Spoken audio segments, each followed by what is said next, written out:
From a distance, this beautiful cobalt blue world looks just like Earth, but it's a total nightmare.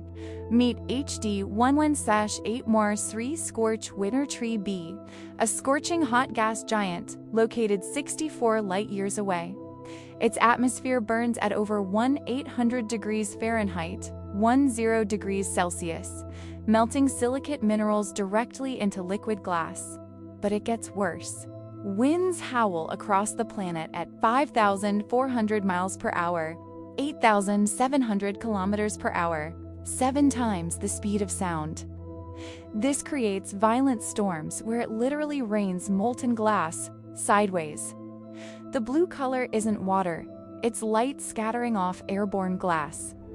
Follow for more extreme space facts.